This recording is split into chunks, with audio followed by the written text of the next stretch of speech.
Hello, DPS community. Welcome to the EDUCA DPS podcast, where we inform families and connect communities. My name is Javier Ibarra, your host of the EDUCA podcast in English. Today, our guest is Wes Ogburn, Program Manager of School, Culture, and Bullying Prevention here at Denver Public Schools. Wes, I want to give you a warm welcome. You've been a guest that's kind of a repeat. Yes. Yes. A wonderful opportunity. Thank you so much. If we had maybe one of those punch cards that you could, like, at the third one, you get a free podcast or whatever. Yes. Yeah, it would be all filled up. And Wes, before we get into the questions that I have for you, I want to give our audience an opportunity to know a little bit about the background and the topic today. Today's conversation is about bullying prevention. And it is one that we should all have in collaboration between families, students, and educators.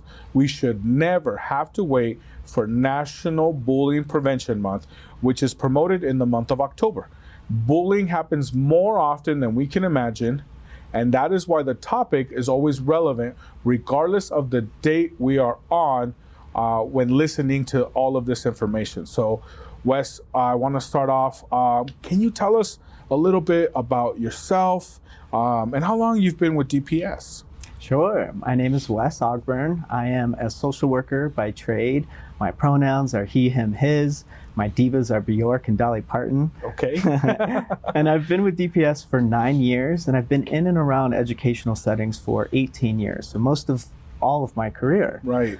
And I'm really passionate about this work because as a queer man myself, going to school was at times a bit challenging and sometimes kind of scary.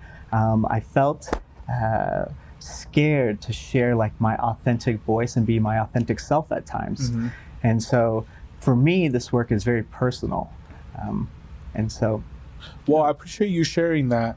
And I appreciate you telling us a little bit about your educational experience, because it lends to the fact that we truly brought on the expert here today to talk about this. And this is a topic that you and we've been doing for a few years now, I think. And so we continue to bring you along into the podcast setting because this information has updates quite a bit throughout the years. Yeah. So thank you for joining us. And so I want to start off with, can you please share with us more about the work that you do specifically around bullying prevention?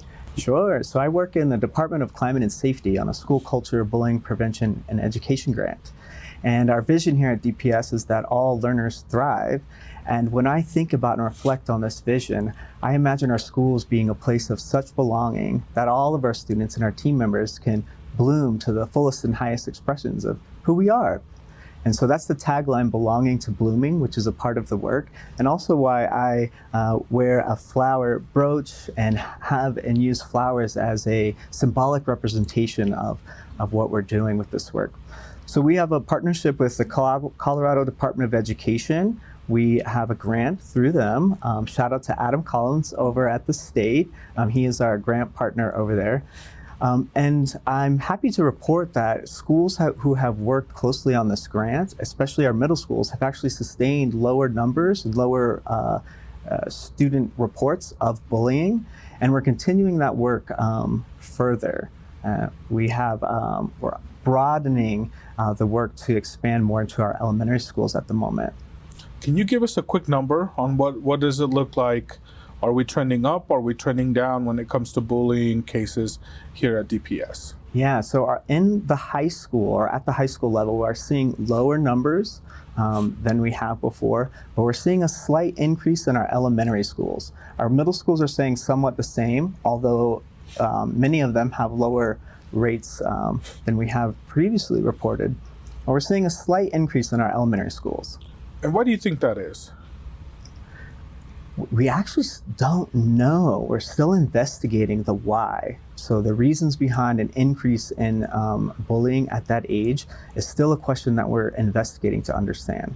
And I appreciate you mentioned that and that you answered that, because this bullying prevention is ever evolving, ever ongoing, right? The research, the reasons why. And so what might affect, for example, one particular generation might be different than what affects other generations. From my understanding is that the generation that we have now in our schools are, I would say, more understanding, more accepting, more around inclusion, right? Diversity and that sort of thing, than perhaps my generation or your generation, right?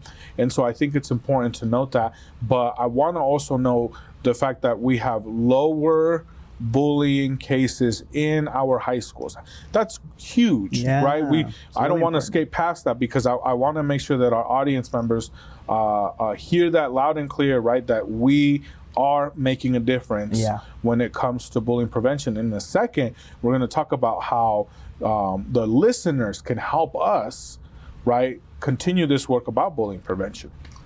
Wes, I want to ask a little bit more about why is school culture in your title? Yeah, so the bulk of the work is really on creating the conditions where bullying doesn't live. So we have a focus on what our values are, so who we want to be and how we want to show up with each other. Mm-hmm. We have a focus on our academic success and achievement. And when we focus on creating those conditions, conditions where our values are brought to life, where we embody and live them out and reward them, and when we focus on our academic success, we're less likely to have incidents of bullying. And so the culture piece is really the bulk and the focus of the work. And then when situations come up, we respond to them. But creating the cultures that we want to see is the primary focus of the work. And that's why the culture piece is in there first. And so what is bullying exactly, and why is it important to differentiate it, right? Is everything between an altercation between two students considered bullying? No, and it's important because the defining a situation as bullying or not helps us as a school team respond in a way that supports both the target and the offender in a meaningful way. So bullying is any intentional harm that's repeated over time, and that there's an imbalance of power that exists between the two parties. So this harm can be verbal, it can be written, it can be social in nature. And so a few different behaviors that are important to differentiate it with are like teasing. So in a situation where you have two parties who are having fun, joking around, and teasing each other, this isn't a bullying situation. That's normal. That's normal. It's a way for us to bond and connect. It's Right, funny. And the right. important piece there is that both parties are having a good time. So when does it switch? So it might switch when one party is like, oh, this isn't fun for me anymore. I don't really like this type of teasing. This doesn't feel good to me. And then it could start bleeding into a bullying situation potentially. Another situation is conflict. So when we have a situation where there are two folks who have an equal balance of power and they have a disagreement, this is conflict. And they're able to solve the conflict with each other potentially, or at least come to some agreement. But there's no fear, or there's no one side has more power than the other. And that's a situation of conflict. The other behavior that we like to differentiate it from is like a rude or hot moment, which is a one-time event that is usually like a behavioral response to an intense emotion at the time. It's not repeated over time. It's an isolated incident, and where there's a balance of power between the two parties. So we've got teasing, which is important to differentiate when teasing might become a situation of bullying. Then we have conflict. There's a balance of power and a disagreement, and then like a rude or hot moment. So those three, there's a balance of power. And bullying, the biggest thing is that there's intent to harm, it's repeated over time, and there's an imbalance of power. I'm glad that we're talking about this, because I think of when I was a DPS student, and I think about when I was younger, and part of the culture that I come from, which is the Hispanic culture, there's a lot of teasing going on. Yeah. Right? There's you get a nickname based on your physical attributes, right? I know a person named Gordo, even though he's not fat, but he was an 11-pound baby. And so that was considered a big baby, right. From what I understand, right? Yeah. And so, but it's not, more than anything, it's a term of endearment now, right? But from someone outside of the culture, they might say, wow, everyone keeps bullying, let's call him Juan or whatever. Everyone keeps calling Juan Gordo. His real name is Juan, but they keep calling him Gordo. Like, that's bullying. But based on what you just said, right, and assessing the situation, it keeps students from being labeled as aggressors, right? And I think at such a young age, if you're labeled an aggressor, then you might own that. You might look into that and say, wow, like, I guess I am. I had an opportunity to go back to my old elementary school for the work that we were doing, and I was telling the principal, I was like, oh yeah, like, I used to get in a lot of trouble because I was a bad kid, and she stopped me, which I thought was very interesting. I felt like I was in trouble, and she goes, you weren't a bad kid, you just did some bad things. And it changed my perspective even slightly, because it was more behavioral based than like, owning that sort of title, right? And so I'm glad that we talked about that, because culture does take effect into how students interact, right? Which can lead to arguments, but at the moment in time, if like you said, if they're not, there's no power dynamic, right? It's still fun for both parties. Then it's just how people bond. Yeah, exactly. Yeah, and it's a powerful way to connect. And so the important piece there is that both parties are having a good time. It feels good to both. Both are laughing. It's enjoyable. So then, Wes, why is it important to address this? Why is it important to address all of the bullying and the bullying prevention? Yeah, it's so important because bullying, whether you experience it or even if you witness it, it destabilizes our sense of safety. And when we don't feel safe, it puts us into our like hijacked brain, where we're really focused on survival and being safe versus learning, versus art and sports and music. So bullying has an impact on all of us, whether you're the target of it, or even when you're watching or you experience someone else being bullied, it can impact your mental health and academic achievement. Something that you just said there that really stood out to me is sometimes, depending if your needs aren't being met, you can, I don't want to say act out, but act out of character, right? When some folks, you've maybe talked with them and they're your friends, and for some reason that day they were a little mean to you, or they were acting out of character, right? It's important to see, okay, well, why was that, right? Never excusing the reason for bullying, right? But it's keeping us from labeling certain folks a bully. It's keeping us from doing that. Now, of course, the situation has to be addressed always, right? And here in Denver Public Schools, every single staff member is a mandatory reporter. So if you see something, you have to say something, right? And so we can rest assured to our audience that this is the case. But in the situation of the example here that we're talking about, is there has to be some sort of power dynamic. There has to be some sort of, this is no longer fun for me, right? And so I appreciate you saying that. Yeah, and I think maybe what you're calling out too is like, we want to, as schools teams, to work with changing behavior.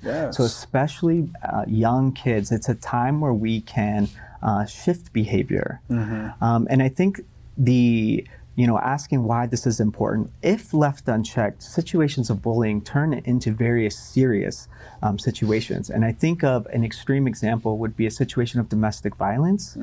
And so it's a very serious potential that can happen if we don't really stay conscious of and work towards creating the culture we want to see, culture of healthy relationships, good friendships. That the extreme end of bullying is really dangerous for all of us. Right. And it's important to note, right, you can have conflict within a healthy relationship. You can have disagreements within a healthy relationship. It again goes back to the power dynamic. So Wes, my next question for you, and I think this is going to be one of the most interesting questions for our audience members to want that answer, which is, how might an election year impact bullying? Right now, at the time of this recording, we're in the middle of what we call, it's time to vote, that sort of thing. Most folks have received their ballot. And so with that, you're seeing a lot of advertisements around the election. So how does that affect bullying in our schools, or does it? Yeah, so it has the potential. And some studies have shown that political bullying may increase during times of election. I think what's really important is for us to think about what is it that I believe? Why do I believe it? And then how do I have a disagreement with someone and stay focused on the topic without getting into a personal attacks, without getting into attacking the other person, but that I'm speaking from a place of, here's what I believe, this is what I think is important, and allowing or understanding how to disagree with someone in a way that doesn't target them, that doesn't isolate them, that doesn't create this polarization. And I think as adults, we're learning how to do that. It's something that I think we, as the adults in and around educational systems, have to take very serious. Yes. What do I believe, and how do I engage in a conversation that's meaningful? I mean, I think of my own life, having conversations with folks in my family. It's really important to have, for me, clear boundaries about what we'll talk about and how we'll talk about it, so that there's a peaceful way of discussing these really hot topics that can really activate folks. Well, and I also want to ask, we have a lot of younger students in our school district, right? We have students that are 3 years old, and we have students that are all the way up to 18 years old. And then we even have students at the technical college. So really, we have a wide range of student ages, right? Do our younger students understand the election? Do they understand some of those things? Because I think a lot of parents might say no, therefore it's not important to talk to them about it. Sure, yeah. I think you'd want to have discussions with your kids that are developmentally appropriate, but I would say the more important piece is how you're talking about these topics. So modeling disagreement without tearing someone down, without targeting someone. So whatever you decide to talk about, what we want to encourage is a discussion that's peaceful and that's meaningful, and that isn't antagonizing or tearing down another person. So shifting gears here to another outside force, how does social media play into bullying? Yeah, so we conceptualize social media as sort of a location of where bullying will happen. And so I like to talk about how social media is in fact a neutral tool. It gives us what we put into it. And so we've seen the best of who we are and the worst. And so one of the real important pieces about social media, I think, is for us to have a good relationship with social media, meaning I'm conscious about what it is I want to experience. I'm conscious about how I'm interacting with it. I'm conscious with, I guess, how I'm like using it. Yeah. So for myself, I want social media to be a good time. I want to see beauty, art, something funny. Sure. So I'm ensuring my feed reflects that, and I am ignoring, blocking stuff that isn't serving kind of like Wes's personal good. Sure. So my social media feed's real clean, and it's real intentional. So I would say, my advice would be for all of us as adults to think about, what do I want to experience in social media or on social media? So start by modeling, and then really shaping the social media experience to reflect that. Something that you said that really stood out to me was you get out what you put in. And I have a specific example of that, and I feel a little bit, I don't want to say guilty, maybe ashamed of it, because I would interact with some of the, I would say, trolls of the world.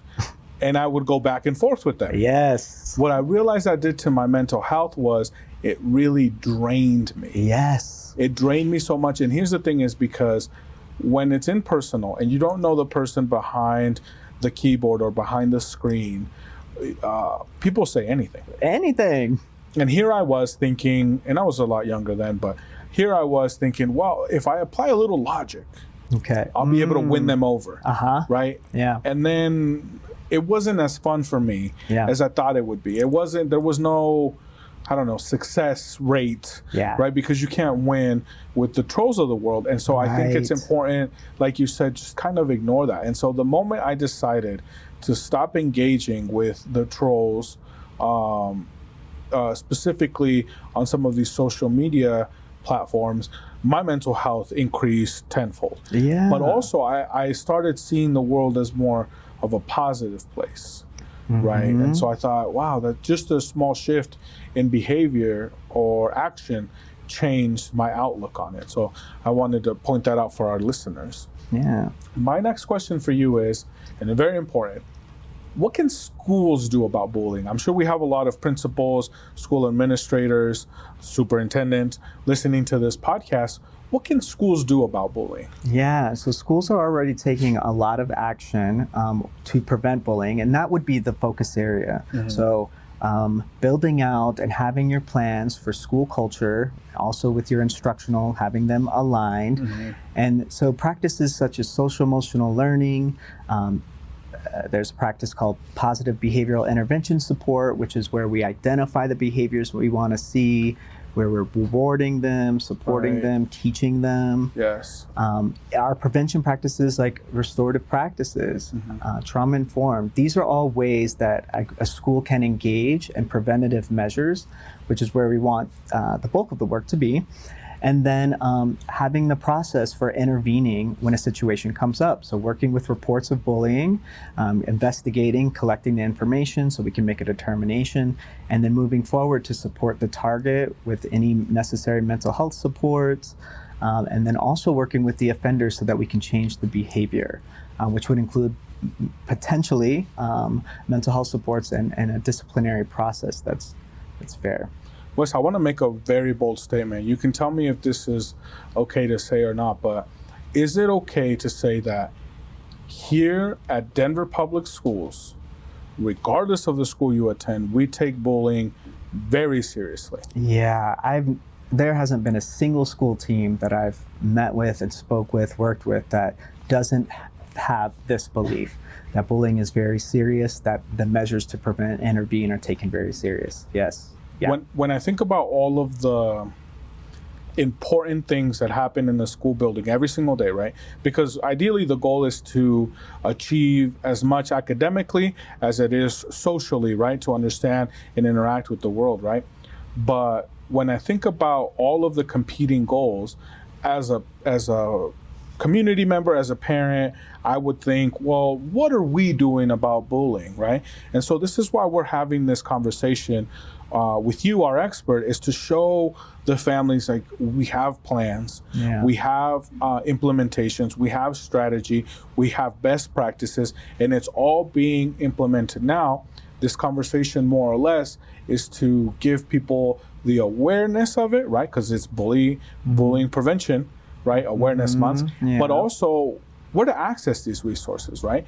And so my next question for you is, what can family members do? We talked about what schools can do. What can families do to help bullying prevention? Yeah, so our families ideally are the first place that we can feel a sense of safety, a sense of authenticity, where we feel free to be our the full expressions of who we are. We have some structure where our family can support us with that. And so my first, I guess, offering would be that as a parent, making sure that my home is a safe place, that I'm creating the culture in my home that is supportive of my child. So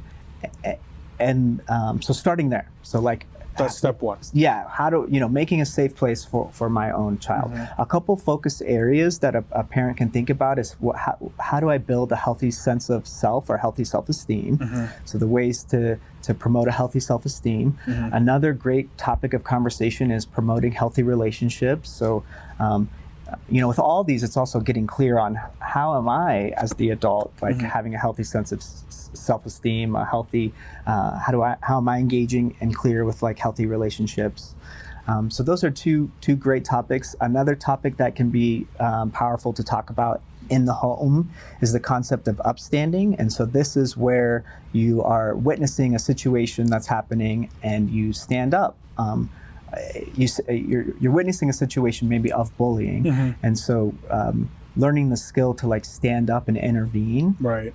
And then the other helpful practice is to think about and to discuss a healthy relationship with social media, Which we just talked about. Yes. And parents can also work with their school teams if a situation comes up. So reaching out to your teachers, your school administrators, the counselors, mental health workers is something else that parents can do. Wes, what are some signs that my child might be being bullied in school? Yeah, so a student withdrawing, saying that they don't want to go to school, changes in their mood. Those are some changes in diet. Those are some of our like first tell signs. Mm-hmm. And so as a parent, staying a bit curious and observing if any of those changes are happening. And so any changes in activities, desire to go to school, Mm-hmm. those might be a clue that something's going on. Mm-hmm. And then what can you do about it? So then it's creating a space where you can have a good open conversation. And sometimes as a kid, it's real scary to Mm-hmm. talk and share about something like this that's happening. So there's also an element of watching and noticing, like what's my students' like baseline, how are they normally behaving, and then noticing when things shift. And then having an open conversation about what's going on. Mm-hmm. And then working with the school team as well. How do you get to that point though, right? Because often we ask our children, how was school today? Yeah. And it's a question that there's a lot behind it, right? Because as a parent, you say, how was school today? And you probably want to know, like, tell me about your favorite part. Tell me about, were you bullied, right? Was there anything that happened? Like anything like that, right? But for the child, Mm-hmm. they might interpret that and say, wow, that's a big question to unpack. Well, school might have been just fine. So the automatic answer is fine. Yes. School was fine. Yeah. So Right. having different ways to talk about the day. So tell me how your day. Maybe tell me about your favorite part of the day. Or sometimes it's also listening. So Mm-hmm. having a direct conversation also for a child is like, I don't know, it's fine, I did great. But also listening and maybe observing what they're into or interested in is a way that a parent can demonstrate that they're watching and that they are seeing, versus having like the direct conversation. So you may notice so-and-so came up in conversation, Mm-hmm. and I noticed that you have a good time with them. Uh-huh. So sometimes it's just naming as a parent what you're seeing, and it's Right. not necessarily asking, but maybe also naming, I've noticed there's been a change. Is there anything that we could talk about? I just had $1 million idea. Yeah. A book that is nothing but questions, and you title it Questions to Ask Your Child. Okay. And then subsections are like questions to ask your child about, to get more out of like how school went. Are they being bullied, right? Yeah. Are they going through something, right? We talked about suicide prevention, and that's another situation.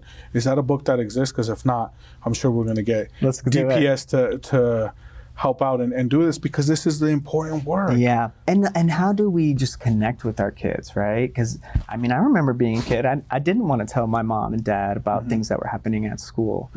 And so sometimes it was, having other adults in my life too that I could connect with. But yeah, the book would be questions, but also like just how do I show up in my home? Right. So I'm creating an atmosphere of sharing. A bullying prevention book. Yeah. We need it. We need it Yeah. now. Wes, my next question for you, kind of the opposite of the first one, which was how I can tell if my student is being bullied. Now let's flip the script. How can I tell if my student is bullying?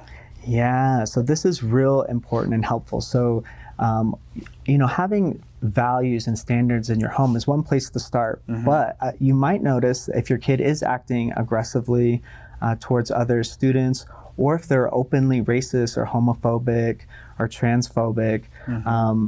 Getting in trouble at school, these are all indicators that they might be bullying. Mm-hmm. And so therein again is creating the conditions and the atmosphere that you can have a good conversation with your kid, or you can move in the direction to change the behavior. And in some families, it's just, you better knock it off. Right. It's a very clear, Yeah. stop doing that. Quit it. Yeah. Yeah, knock it off. Right. So having like direct conversations about this isn't who we are as a family and this is not how we behave.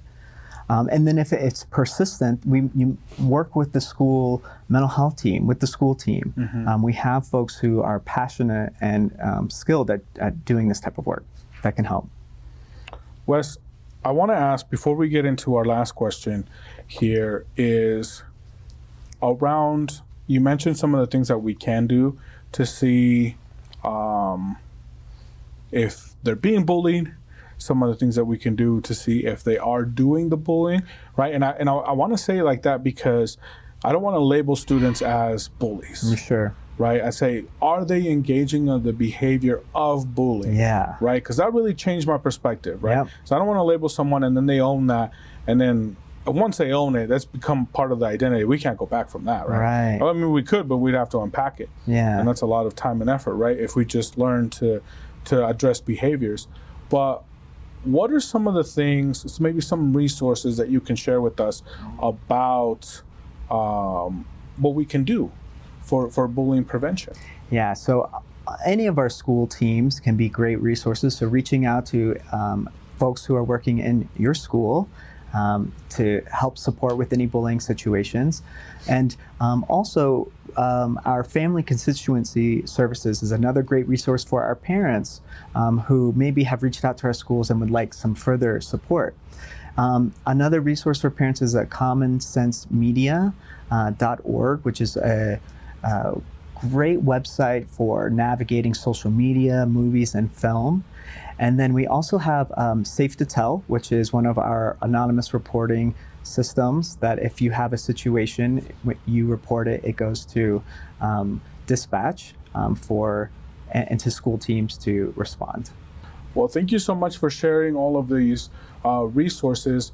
Is there a final message that you might have for us? Something that you said, oh, Javier didn't ask me this, but I sure want to mention it. Is there anything that you want to say? I think going back to the topics or the concepts of like how we want to have healthy relationships with ourselves, healthy relationships with others, learning how to engage in upstanding behavior and a healthy relationship to social media.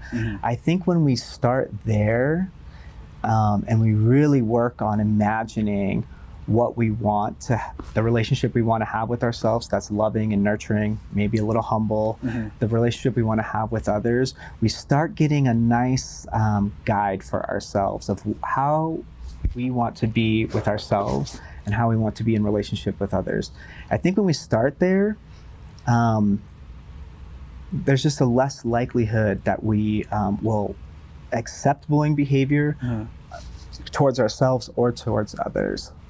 Wes, I want to thank you for joining us time and time again to talk about bullying prevention and coming on to the show. So thank you so much for coming by. Yes, thank you. Well, friends and families, this concludes our EDUCA DPS podcast for today. A big thank you to our guest, Wes Ogburn, for sharing this important information.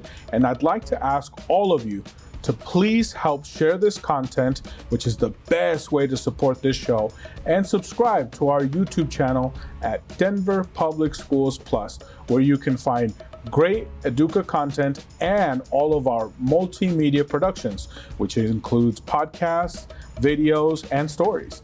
You can also find us on all the major podcast platforms. Just search for the Denver Public Schools Podcast Network. Here at EDUCA, we want to express our gratitude to the entire communications department and a big thank you to our proud superintendent of Denver Public Schools, Dr. Alex Marrero, for his continued support to the EDUCA DPS podcast and all of our multimedia productions. Don't forget to tune in to our EDUCA DPS podcast, where the learning journey continues. And please remember to tell your children more often, I believe in you and I know you can do it. I'm Javier Ibarra. Until next time.